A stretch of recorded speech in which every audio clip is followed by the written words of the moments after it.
Então,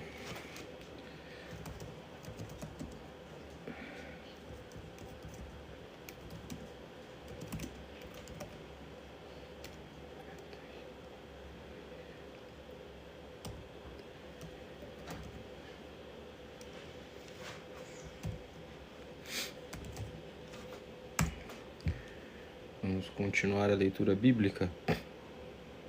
Vamos ler hoje o dia 143 e dia 144. Lembrando que eu tive ausente 5 dias, praticamente. Então eu estou lendo 2 dias por noite, para que eu possa colocar em dia isso o mais breve possível. Então, eu vou ler hoje o dia 143 e o dia 144. Eu vou ler 2 Samuel do 2 Samuel 2, versículo 12 até 2 Samuel 6, versículo 23. Eu vou ler João 13, 1 até João 14, 14. Vou ler Salmos 19. Salmos 119 até 120. Até o Salmo 120. Vamos ler Provérbios 15, 29 até o 15, 32. Não, o Salmos continua no 119, ainda não vamos ler o Salmo 120, está errado na Bíblia. Seguimos. 2 Samuel, capítulo 2, versículo 12. Vou continuar a história de Davi depois que ele assumiu como rei de Israel. Abner, filho de Ner, e os homens de Isbosete, filho de Saul, saíram a Manaim e foram para Gibeão. Joabe, filho de Zeruia, e os servos de Davi também saíram. E os 2 grupos se encontraram perto da cisterna de Gibeão. Um grupo parou do lado de cá da cisterna e o outro do lado de lá. Então Abner disse a Joabe: que os moços se levantem e lutem diante de nós.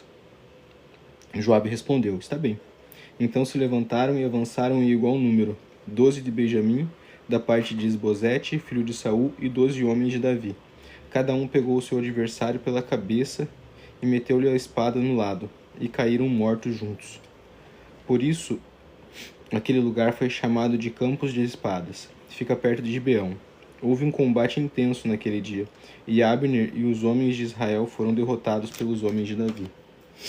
Estavam ali os 3 filhos de Zuria, Joabe, Abisai e Azael. Azael, que era ligeiro como uma gazela selvagem, perseguiu Abner e na sua perseguição não se desviou nem para a direita nem para a esquerda. Então Abner olhou para trás e perguntou: é você, Azael? E ele respondeu: sou eu mesmo. Então Abner disse: desvie-se para a direita ou para a esquerda, agarre um soldado e pegue a arma dele. Porém, Azael não desistiu de perseguir Abner. Então Abner disse mais uma vez: pare de me perseguir, do contrário vou ter de matá-lo. E depois, como poderia olhar no rosto de seu irmão Joabe? Como Azael não quis deixar de persegui-lo, Abner o feriu na barriga com a extremidade inferior da lança, que lhe saiu pelas costas. Azael saiu e morreu ali mesmo. Todos os que chegavam ao lugar em que Azael tinha caído, morto, paravam. Porém, Joabe e Abisai perseguiram Abner. O sol se pôs quando eles chegaram à colina de Amá, que está em frente a Giá, no caminho do deserto de Gibeão. Os filhos de Benjamim se reuniram em volta de Abner, formando uma só tropa, e se puseram no alto de uma colina. Então Abner gritou para Joabe: será que a espada vai consumir para sempre? Você não sabe que serão amargas as suas consequências? Até quando você vai esperar para ordenar ao povo que deixe de perseguir os seus irmãos? Joabe respondeu: tão certo como vive Deus, se você não tivesse falado, só amanhã cedo o povo cessaria de perseguir cada um o seu irmão. Então Joabe tocou a trombeta e todo o povo parou. E eles não perseguiram mais Israel, e a luta acabou. Abner e seus homens marcharam toda aquela noite pela planície, passaram o Jordão e, caminhando toda a manhã, chegaram a Manaim. Joabe deixou de perseguir Abner e, tendo reunido todo o povo, verificou que faltavam 19 dos homens de Davi, além de Azel. Porém, os servos de Davi tinham matado, dentre os de Benjamim e dentre os soldados de Abner, 360 homens. Levaram Azel e o sepultaram no túmulo de seu pai em Belém. Joabe e seus homens caminharam toda aquela noite e, ao amanhecer, chegaram a Hebrom. Durou muito tempo a guerra entre a casa de Saul e a casa de Davi. Davi se fortalecia cada vez mais, enquanto a casa de Saul se enfraquecia. Em Hebrom nasceram filhos de Davi. O primogênito foi Amnon, de Ainoã, a Jezreelita. O segundo foi Quileabe, de Abigail, viúva de Nabal, o Carmelita. O terceiro foi Absalão, filho de Maaca, filha de Talmai, rei de Gesur. O quarto foi Adonias, filho de Agite. O quinto foi Cefatias, filho de Abital. O sexto foi Itreon, de Eglá, mulher de Davi. Estes filhos de Davi nasceram em Hebrom. Enquanto durou a guerra entre as casas de Saul e a casa de Davi, Abner se tornava cada dia mais poderoso na casa de Saul. Saul teve uma concubina chamada Rispa, filha de Aiá. Isbosete perguntou a Abner: Por que você teve relações com a concubina do meu pai? Abner ficou indignado com as palavras de Isbosete e disse: Sou eu um cão de serviço de Judá? Ainda hoje sou fiel à casa de Saul, seu pai, e aos irmãos e amigos dele, e não entreguei vocês nas mãos de Davi. No entanto, hoje você quer me culpar por causa dessa mulher? Que Deus me castigue se eu não fizer por Davi o que o Senhor lhe prometeu, transferindo o reino da casa de Saul e estabelecendo o trono de Davi sobre Israel e sobre Judá, desde Dan até Berseba. E Isbosete não pôde dizer nada a Abner, porque tinha medo dele. Então Abner enviou mensageiros a Davi, dizendo: De quem é a terra? Faça uma aliança comigo e eu ajudarei a fazer com que todo Israel se junte a você. Davi respondeu: Muito bem, farei uma aliança com você, porém exijo uma coisa. Quando vier falar comigo, você não verá a minha face, se primeiro não trouxer Mical, filha de Saul. Davi também enviou mensageiros de Isbosete, filho de Saul, dizendo: Dê-me de volta minha mulher Mical, para poder casar com ela. Dei como pagamento 100 prepúcios de filisteus. Então Isbosete mandou tirá-la do seu marido Paltiel, filho de Laís. Seu marido acompanhou caminhando e chorando atrás dela até Baurim. Então Abner disse a ele: Agora vá e volte para casa. E ele voltou. Abner falou com os anciãos de Israel, dizendo: No passado vocês queriam que Davi reinasse sobre vocês. Façam isso agora, porque o Senhor falou a Davi, dizendo: Por meio de Davi, meu servo, livrarei o meu povo das mãos dos filisteus e das mãos de todos os seus inimigos. Abner falou também com a tribo de Benjamim, e então ele foi dizer a Davi em Hebrom tudo o que agradava a Israel e a toda a casa de Benjamim. Abner foi falar com Davi em Hebrom, e 20 homens estavam com ele. Davi ofereceu um banquete a Abner e aos homens que tinham vindo com ele. Então Abner disse a Davi: Eu me levantarei e irei para juntar todo Israel ao rei, meu senhor, para fazerem aliança com o rei, e meu senhor reinará sobre tudo o que quiser. Então Davi deixou que Abner partisse, e ele foi em paz. Eis que os servos de Davi e Joabe vieram de uma investida e traziam consigo grande despojo. Mas Abner já não estava com Davi em Hebrom, porque este o havia deixado ir embora, e ele tinha ido em paz. Quando Joabe chegou com toda a tropa que estava com ele, disseram: Abner, filho de Ner, veio falar com o rei, que deixou que ele fosse embora em paz. Então Joabe foi falar com o rei e lhe disse: O que o Senhor fez? Eis que Abner esteve aqui e o Senhor deixou ir embora, agora ele se foi. O Senhor bem conhece Abner, filho de Ner. Veio para enganá-lo, para observar os seus movimentos e sondar todos os seus planos. Ao sair da presença de Davi, Joabe enviou mensageiros atrás de Abner, e eles trouxeram de volta desde a cisterna de Sirá, sem que Davi soubesse. Quando Abner voltou a Hebrom, Joabe o levou para um lado, no interior do portão da cidade, para lhe falar em segredo, e ali feriu na sua barriga. E assim Abner morreu, por ter derramado o sangue de Azel, irmão de Joabe. Depois, quando Davi ficou sabendo, disse: Eu e o meu reino somos inocentes diante do Senhor, para sempre do sangue de Abner, filho de Ner. Que este sangue caia sobre a cabeça de Joabe e sobre toda a casa de seu pai. Que nunca falte na casa de Joabe quem tenha fluxo, quem seja leproso, quem se apoie em muleta, quem caia a espada, quem necessite de pão. Assim Joabe e seu irmão Abisai mataram Abner, porque este tinha matado Azel, irmão deles na batalha de Gibeão. Então Davi disse a Joabe e a todo o povo que estavam com ele: Rasguem as suas roupas, vistam-se de panos de saco e façam lamentações por Abner. E o próprio rei Davi ia seguindo o caixão. Sepultaram Abner em Hebrom. O rei levantou a voz e chorou junto à sepultura de Abner, e todo o povo também chorou. E o rei fez a seguinte lamentação: Por que Abner teve de morrer como se fosse um tolo? As suas mãos não estavam atadas, nem estavam acorrentadas os seus pés. Você caiu como quem cai diante dos filhos da maldade. E todo o povo chorou muito mais por ele. Então todo o povo veio fazer com que Davi comesse pão, sendo ainda dia, mas Davi fez esse juramento: Que Deus me castigue severamente se eu provar pão ou qualquer outra coisa antes que o sol se ponha.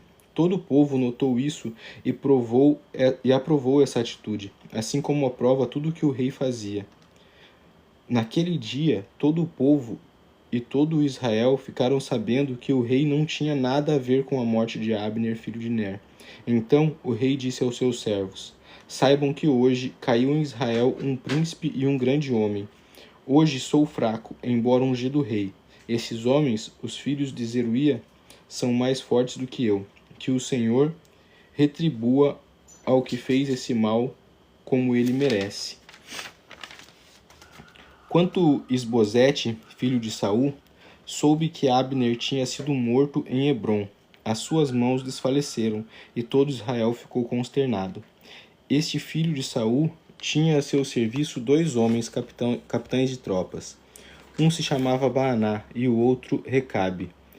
Eram filhos de Rimom, o Beerotita, dos filhos de Benjamim, porque também a cidade de Beerote era considerada como pertencente a Benjamim. Os Beerotitas tinham fugido para Gitaim, e ali vivem como estrangeiros até o dia de hoje. Jonatas, filho de Saul, tinha um filho aleijado dos pés. Ele tinha 5 anos de idade quando de Jezreel chegaram as notícias da morte de Saul e de Jonatã. Então sua ama o pegou e fugiu. Acontece que, apressando-se, ela fugiu e ele caiu e ficou manco. Seu nome era Mefibosete. Recabe e Baaná, filhos de Rimom, Beroíta, chegaram à casa de Isbosete, no maior calor do dia, estando este a dormir ao meio-dia. Ali entraram para o interior da casa, como que vindo buscar trigo, e o feriram na barriga. Depois, Recabe e Baaná, seu irmão, fugiram.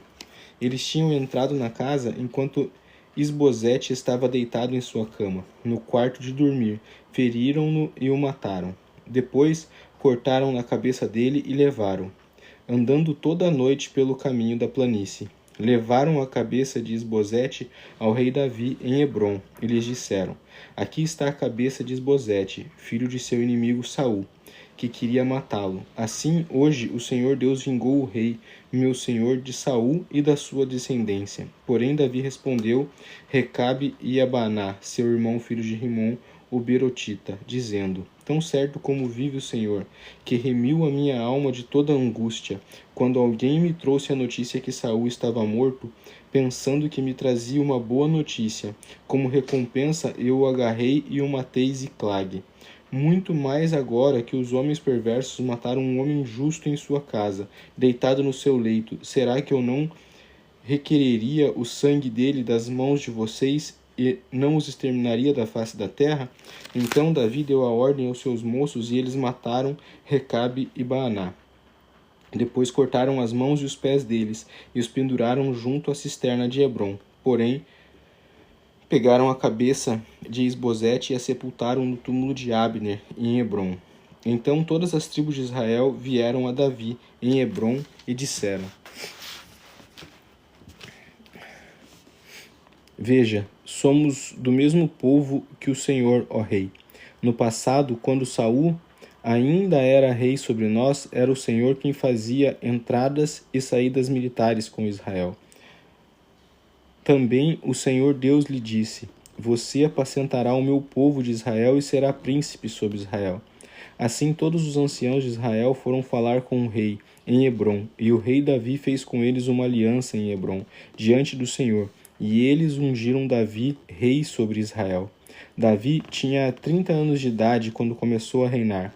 Reinou durante 40 anos. Em Hebrom reinou sobre Judá 7 anos e 6 meses. Em Jerusalém reinou 33 anos e sobre todo Israel e Judá.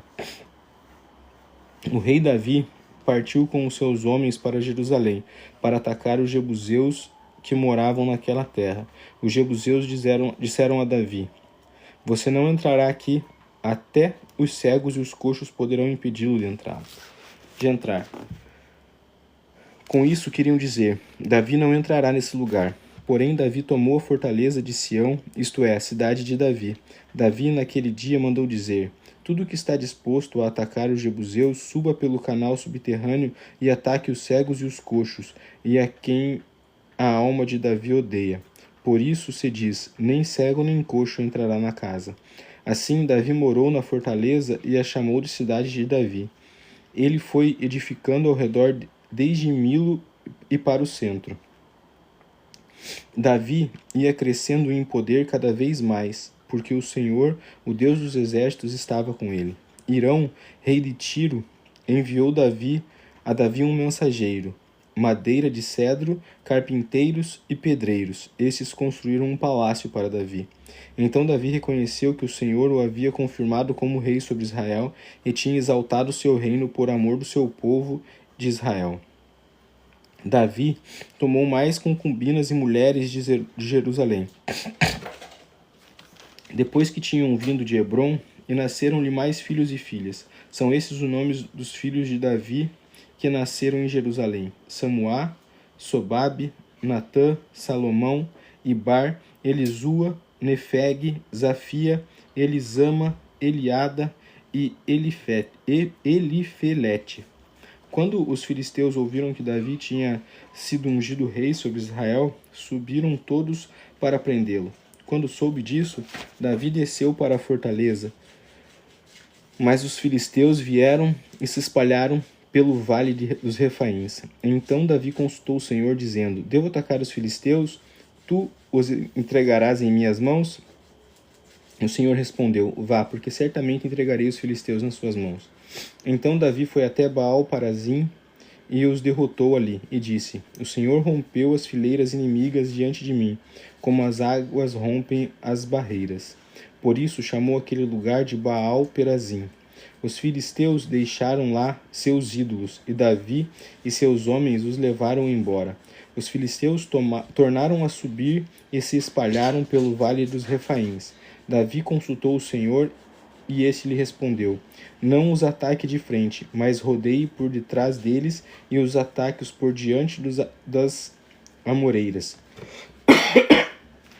E quando você ouvir um barulho de marcha pelas copas das amoreiras, entre logo em ação. É o Senhor que saiu à sua frente para atacar o exército dos filisteus. Davi fez como o Senhor lhe havia ordenado e atacou os filisteus desde Gebá até Gézer. Mais uma vez, Davi reuniu todos os escolhidos de Israel em número de 30.000. Davi se levantou e com todo o povo que tinha consigo partiu para Baalá de Judá, para de lá trazer a arca de Deus, diante do qual se invoca o nome do Senhor dos Exércitos, que as assenta acima dos querubins. Puseram a arca de Deus numa carroça nova e a levaram da casa de Abinadab, que ficava numa colina. Uzá e Aiô, filho de Abinadab, conduziram aquela carroça. Levaram a carroça com a arca de Deus na casa de Abinadab, que ficava na colina.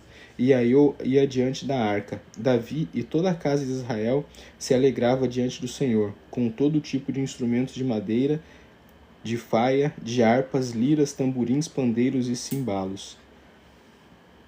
Quando chegaram à eira de Nacon, Uzá estendeu a mão para segurar a arca de Deus, porque os bois tropeçaram. Então a ira do Senhor se acendeu contra Uzá, e Deus o feriu ali por essa irreverência. E Uzá morreu ali, ao lado da arca de Deus. Davi ficou irado, porque o Senhor havia irrompido contra Uzá. E chamou aquele lugar de Pérez Uzá até o dia de hoje. Naquele dia, Davi teve medo do Senhor e disse: Como poderei levar comigo a arca do Senhor? Davi não quis levar a arca para junto de si, na cidade de Davi, mas fez com que fosse levada à casa de Obed-edom, o geteu. Assim, a arca do Senhor ficou na casa de Obed-edom, o geteu, durante 3 meses, e o Senhor abençoou e a toda a sua casa. Avisaram o rei Davi, dizendo: O Senhor abençoou a casa de Obed-edom e tudo o que ele tem, por causa da arca de Deus.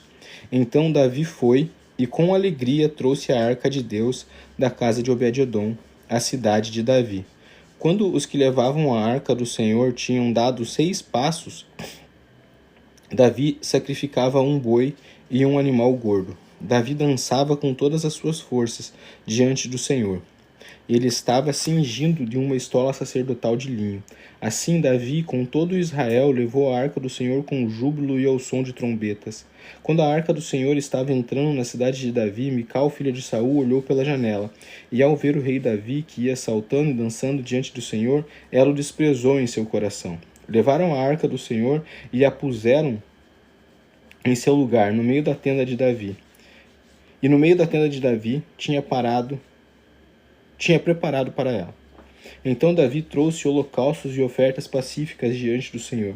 Depois de trazer os holocaustos e as ofertas pacíficas, Davi abençoou o povo e em nome do Senhor dos Exércitos, e repartiu todo o povo, toda a multidão de Israel, tanto os homens quanto mulheres, a cada um bolo de pão, um bom pedaço de carne e passas. Então todo o povo se retirou, cada um para a sua casa. Quando Davi regressou para abençoar sua casa, Mical, filha de Saul, saiu ao seu encontro e lhe disse: Que bela figura faz o rei de Israel no dia de hoje, descobrindo-se diante das servas e dos servos, como se descobre um sem-vergonha qualquer.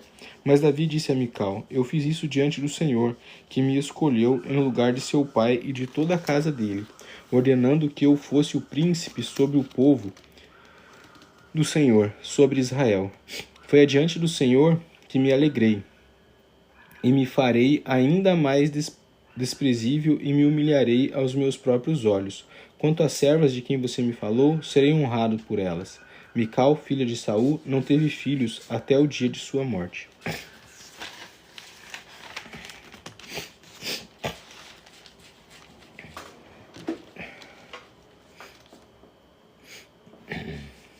João, capítulo 13. Antes da festa da Páscoa, sabendo Jesus que era chegada a hora de passar deste mundo para o Pai, tendo amado os seus que estavam no mundo, amou-os até o fim. Durante a ceia, tendo já o diabo posto no coração de Judas, filho de Simão Iscariotes, que traísse Jesus, sabendo que o Pai tinha confinado tudo às suas mãos e que ele tinha vindo de Deus e voltava para Deus, levantou-se da ceia e tirou a vestimenta de cima, e pegando uma toalha cingiu-se com ela. Em seguida, Jesus pôs água numa bacia e começou a lavar os pés dos discípulos e a enxugá-los com a toalha de quem estava cingindo. Quando se aproximou de Simão Pedro, este lhe perguntou: Vai lavar os meus pés, Senhor? Jesus respondeu: O que eu faço, você não compreende agora, mas vai entender depois. Então Pedro disse: O Senhor nunca lavará os meus pés. Ao que Jesus respondeu: Se eu não lavar, você não terá parte comigo. Então Pedro lhe pediu: Senhor, não somente os pés, mas também as mãos e a cabeça. Jesus respondeu: Quem já se banhou não precisa lavar nada, a não ser os pés, pois quanto ao mais está todo limpo. E vocês estão limpos, mas não todos, pois ele sabia quem era o traidor. Foi por isso que disse: Nem todos estão limpos. Depois de lhes ter lavado os pés, Jesus pôs de novo as suas vestimentas e, voltando à mesa, perguntou-lhes: Vocês compreendem o que eu lhes fiz? Vocês me chamam de mestre e de senhor, e fazem bem, porque eu sou. Ora, se eu, sendo Senhor e Mestre, lavei os pés de vocês, também vocês devem lavar os pés uns dos outros, porque eu lhes dei exemplo, para que, como eu fiz, vocês façam também. Em verdade lhes digo, que o servo não é maior que o seu Senhor, nem o enviado é maior daquele que o enviou. Se vocês sabem essas coisas, bem-aventurados serão se as praticarem. Não falo a respeito de todos vocês, pois eu conheço aqueles que escolhi, mas é para que se cumpram a Escritura. Aquele que come do meu pão levantou contra mim o seu calcanhar. Desde já lhes digo isso, antes que aconteça, para que, quando acontecer, vocês creiam que eu sou. Em verdade lhes digo, quem recebe aquele que eu enviar, recebe a mim, e quem recebe a mim, recebe aquele que me enviou. Depois de dizer isso, Jesus se angustiou em espírito e afirmou: em verdade lhes digo, que um de vocês vai me trair. Então os discípulos olharam uns para os outros, sem saber a quem ele se referia. Ao lado de Jesus estava reclinado um dos seus discípulos, aquele a quem ele amava. Simão Pedro fez um sinal a esse, para que perguntasse a quem Jesus se referia. Então, aquele discípulo, reclinando-se sobre o peito de Jesus, perguntou: Senhor, quem é? Jesus respondeu: É aquele a quem eu der um pedaço de pão molhado. Então Jesus pegou o pedaço de pão e, estendo molhado, deu a Judas, filho de Simão Iscariotes. E depois que Judas recebeu o pedaço de pão, imediatamente Satanás entrou nele. Então Jesus disse a Judas: O que você pretende fazer? Faça-o depressa. Porque Jesus tinha dito isso. Vá depressa. Nenhum dos que estavam à mesa entendeu porque Jesus tinha dito isso. Pois como Judas era quem trazia a bolsa do dinheiro, alguns pensaram que Jesus tinha dito a ele: Compre o que precisamos para a festa. Ou então que havia solicitado que desse alguma coisa aos pobres. Assim, tendo recebido o pedaço de pão, Judas logo saiu. E era noite. Quando Judas saiu, Jesus disse: Agora foi glorificado o Filho do Homem, e Deus foi glorificado nele. Se Deus foi glorificado nele, também Deus o glorificará nele mesmo, e ele o glorificará imediatamente. Filhinhos, ainda por um pouco estou com vocês. Vocês vão me procurar, mas o que eu disse aos judeus também agora digo a vocês: Para onde eu vou, vocês não podem ir. Eu lhes dou um novo mandamento, que vocês amem uns aos outros, assim como eu os amei, que também vocês amem uns aos outros. Nisto, todos conhecerão que vocês são meus discípulos, e se tiverem amor uns pelos outros. Simão Pedro perguntou a Jesus: Para onde o Senhor vai? Jesus respondeu: Para onde eu vou, você não poderá me seguir agora. Mais tarde, porém, me seguirá. Pedro disse: Senhor, por que não posso segui-lo agora? Darei minha vida pelo Senhor. Jesus respondeu: Você dará sua vida por mim? Em verdade lhes digo, antes que o galo cante, 3 vezes você me negará. Que o coração de vocês não fique angustiado. Vocês creem em Deus, creiam também em mim. Na casa de meu pai há muitas moradas. Se não fosse assim, eu já teria dito: Pois vou preparar um lugar para vocês. E quando eu for preparar um lugar, voltarei e os receberei para mim mesmo, para que, onde eu estou, vocês estejam também. E vocês crerão e vocês conhecem o caminho para onde eu vou. Então Tomé disse a Jesus: Não sabemos para onde o Senhor vai. Como podemos saber o caminho? Jesus respondeu: Eu sou o caminho, a verdade e a vida. Ninguém vai ao Pai senão por mim. Se vocês me conheceram, conhecerão também o meu Pai. E desde agora vocês conhecerão e têm visto. Filipe disse a Jesus: Senhor, mostre-nos o Pai, e isso nos basta. Jesus respondeu: Há tanto tempo eu estou com vocês, Filipe, e você ainda não me conhece? Quem vê a mim, vê ao Pai. Como é que você diz: Mostre-nos o Pai? Você não crê que eu sou o Pai e que o Pai está em mim? As palavras que eu digo a vocês, não as digo por mim mesmo, mas o Pai que permanece em mim, faz as suas obras. Creiam que eu estou no Pai e que o Pai está em mim. Creiam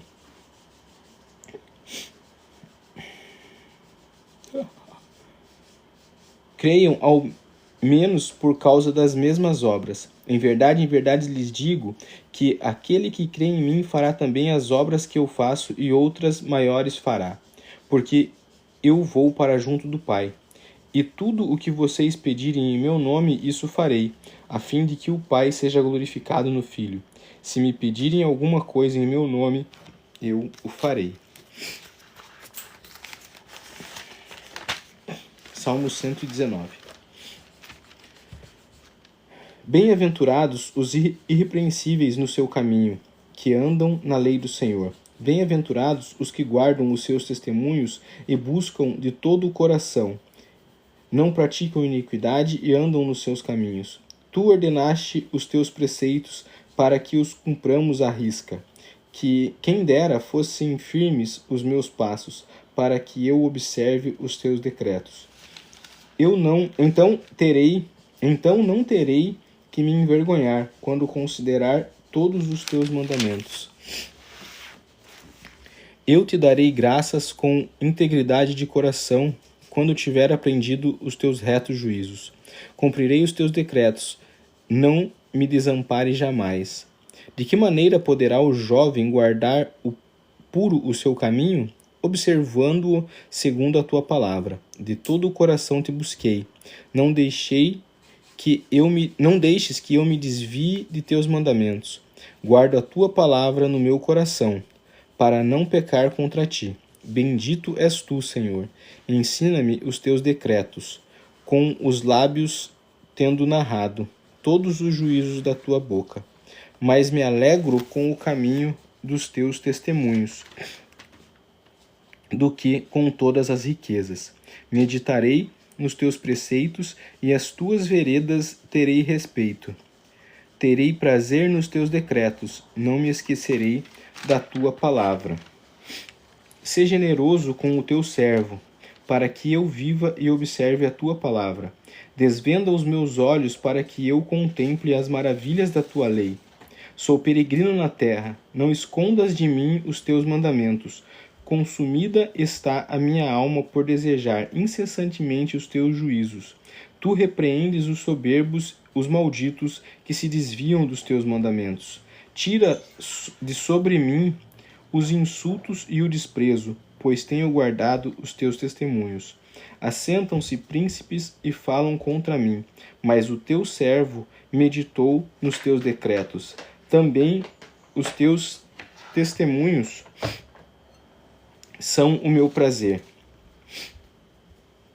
São os meus conselheiros. A minha alma está apegada ao pó.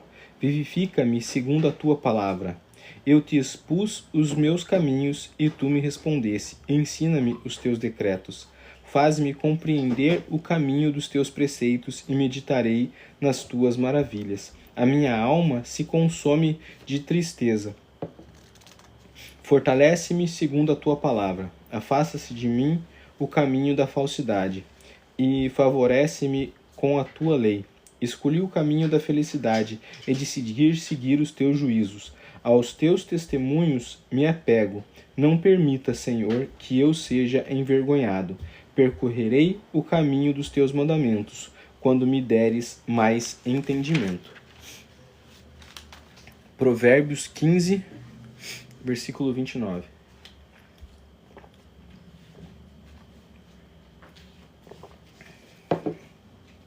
O Senhor está longe dos ímpios, mas ouve a oração dos justos. O brilho nos olhos alegra o coração. Uma boa notícia fortalece até os ossos. Quem dá ouvidos à repreensão construtiva terá sua morada no meio dos sábios. Quem rejeita a disciplina despreza a si mesmo, mas o que aceita a repreensão adquire entendimento. Tá feito. Tá lido dia 143 e dia 144. Amanhã eu vou estar lendo dia 145 e 146. E na quinta-feira eu coloco tudo em dia. Valeu? Deus abençoe a todos e até amanhã.